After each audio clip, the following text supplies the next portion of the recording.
Quel gâchis, Madame la Présidente. Le projet Northvolt, depuis le début, est un gâchis, étape après étape. Un gâchis économique, un gâchis écologique, un gâchis énergétique et un gâchis démocratique. Parlons d'abord de la question économique. Faut-il rappeler, Madame la Présidente, que tout ceci a commencé avec une compagnie, une jeune pousse, une start-up, qui a fait un appel d'offres.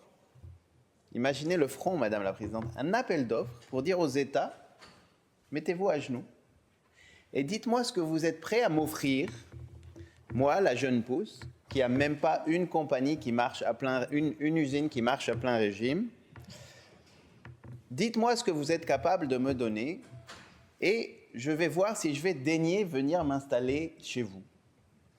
Il faut croire que le Québec, Madame la Présidente, et à l'époque M. Fitzgibbon et puis le Premier ministre, ont vraiment donné le tapis rouge pour évidemment avoir la chance d'être choisi par cette compagnie. 7 milliards d'argent public, 7 milliards d'argent public, dont 2,9 qui viennent du Québec. Ça, là, c'est 800 piastres par Québécoise et Québécois. 800 piastres chacun de nous a mis sur la table pour que cette compagnie vienne. C'est ce qu'on compte leur donner à terme. On nous dit c'est pour les jobs, pour 3500 jobs, ça fait 1,5 million de dollars. La job, je ne sais pas combien d'impôts ces personnes-là vont payer, Madame la Présidente, mais nous, on a vraiment envie de voir les études économiques qui nous permettent d'avoir une idée des retombées économiques. L'autre argument, c'est nous dire attention, on va avoir toute la boucle, toute la chaîne, c'est le plus gros, on veut notre cellulier, on a toutes sortes d'autres morceaux de la filière batterie, celle-là va venir nous permettre d'avoir tous les morceaux du puzzle. Aucune condition, Madame la Présidente, pour que les intrants, la matière première, viennent du Québec. Ils peuvent pas ramener toutes leurs métaux précieux d'Australie ou de Chine. Il n'y a pas de condition pour qu'ils viennent du Québec. Aucune condition pour que ce qui sort de la compagnie reste au Québec. Ils peuvent bien vendre toutes leurs batteries en Californie et il n'y aurait pas de problème. Madame la Présidente, les voitures électriques coûtent cher. Elles ne sont pas la seule solution, mais elles font partie de la solution à la crise climatique. Et on aurait pu s'attendre à avoir un deal qui nous permette d'avoir des voitures électriques moins chères pour les Québécoises et les Québécois. Aucune propriété intellectuelle qui est associée à ce projet-là qui nous appartienne. Pas même un petit bureau de recherche, 7 milliards d'argent public. Tout va mal économiquement dans ce projet-là. Le terrain a été acheté 240 millions de dollars, entièrement, 100%, on a couvert un prêt de 100% de la valeur de ce terrain-là, qui a été acheté en 2015 par la personne qui l'a vendu, 20 millions. Plus de 10 fois moins cher, Madame la Présidente.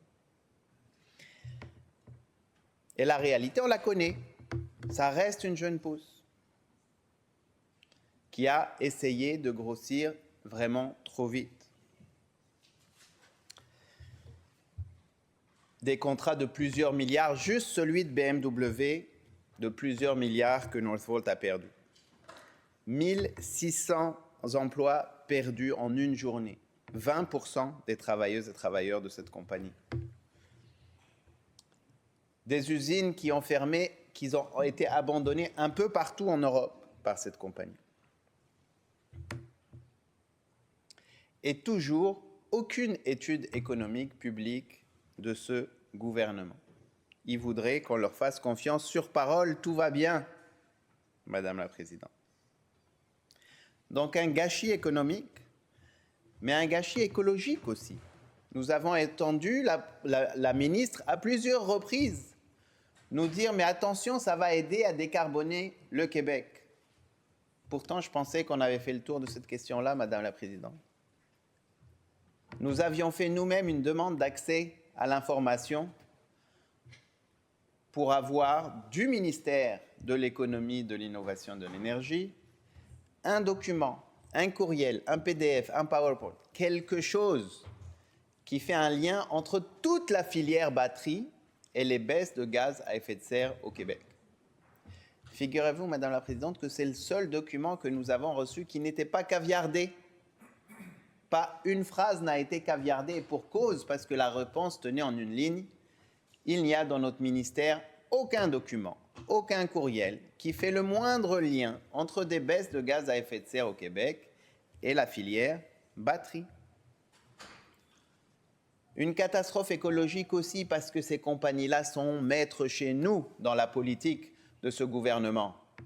Car pour qu'elles s'installent ici, on a changé les règlements écologiques pour pouvoir éviter à cette compagnie d'avoir un BAP, d'avoir des véritables analyses, de comprendre ce qui se passe avec l'implantation de cette compagnie chez nous. Sachant que le terrain, il a beau être industriel, il y avait plus de 70 milieux humides dedans. Eh bien, sans BAP, sans rien, ils ont eu l'autorisation de pouvoir se débarrasser de plus de 60 de ces milieux humides. Sachant que cette compagnie-là s'est mise là parce qu'elle avait besoin d'avoir accès à l'eau pour y déverser des matières qui ressortent de leur procédé. Madame la Présidente, au Richelieu, c'est une source d'eau potable pour 12 municipalités. Sans BAP, Madame la Présidente.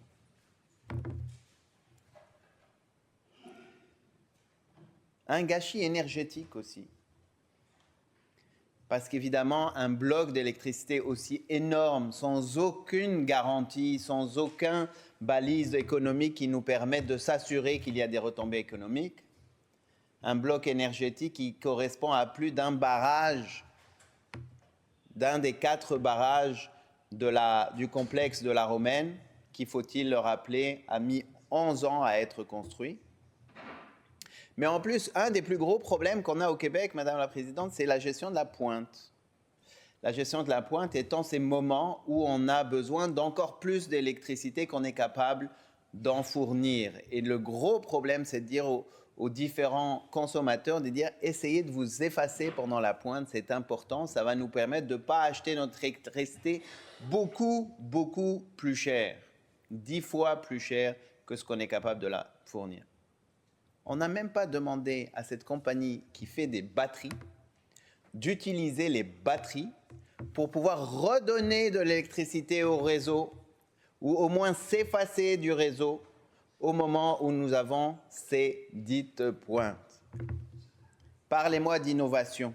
Parlez-moi d'innovation. Et enfin, Madame la Présidente, un gâchis démocratique. On change les normes environnementales sans débat, en catimini, sans bruit ni trompette, Madame la Présidente. Ce gouvernement a changé nos normes environnementales dans un simple décret.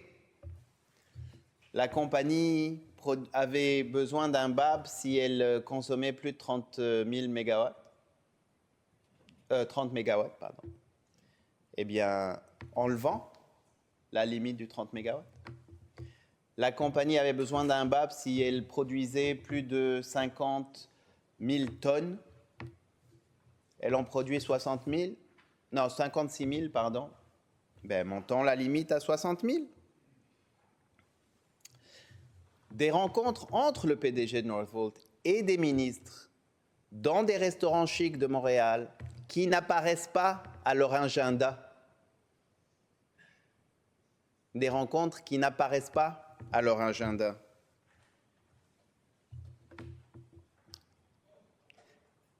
Je ne peux pas utiliser aucun adjectif pour qualifier ces rencontres-là, Madame la Présidente. Je pense qu'aucun ne serait acceptable dans notre lexique. D'un point de vue démocratique, imaginez-vous quelqu'un qui investit 7 milliards, dans 2,9 milliards d'argent public des Québécoises et Québécois, sans jamais avoir partagé l'étude économique qui permet de dire qu'il y a des retombées positives pour le Québec.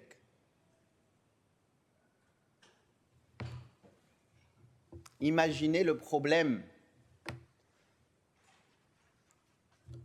le manque de gouvernance, de saine gouvernance de l'argent public.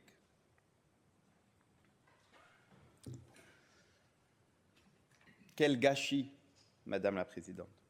C'est d'autant plus un gâchis que nous avons besoin de batteries pour faire la transition énergétique. Il y a moyen de le faire positivement. Il y a moyen d'utiliser ces batteries pour de la résilience énergétique. Il y a moyen d'utiliser ces batteries pour du transport en commun. Il y a moyen d'utiliser ces batteries pour des voitures moins énergivores, pour des vélos électriques aussi.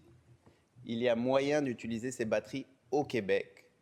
Parce que les accords de Paris, qui sont notre seule bouée pour pouvoir essayer de limiter la catastrophe climatique qu'on a déjà commencé à vivre, elle dépend des baisses de gaz à effet de serre qu'on opère chez nous au Québec et non pas celles qu'on opère à l'extérieur de nos frontières.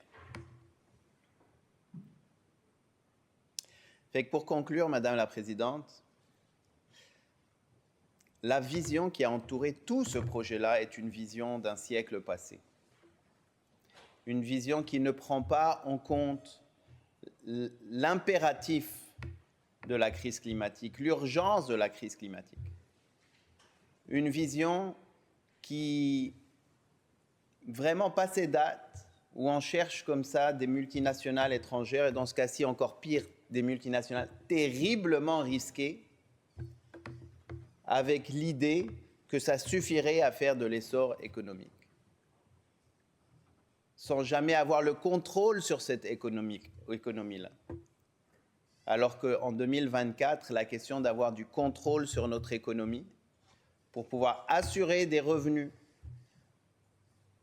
pour pouvoir assurer que les intrants et les sortants de cette compagnie-là puissent participer à l'essor économique et à la lutte à la crise climatique au Québec. Pour même pouvoir assurer que ces compagnies-là ne mettent pas leur argent dans des paradis fiscaux, car la maison mère de Northvolt a toutes sortes de stratagèmes, Madame la Présidente. Il y a un rapport de l'IRIS qui date de quelques jours qui les expose bien, entre autres avec ce qui se passe au Luxembourg, Madame la Présidente. Avouez, Madame la Présidente, que c'est un sacré gâchis.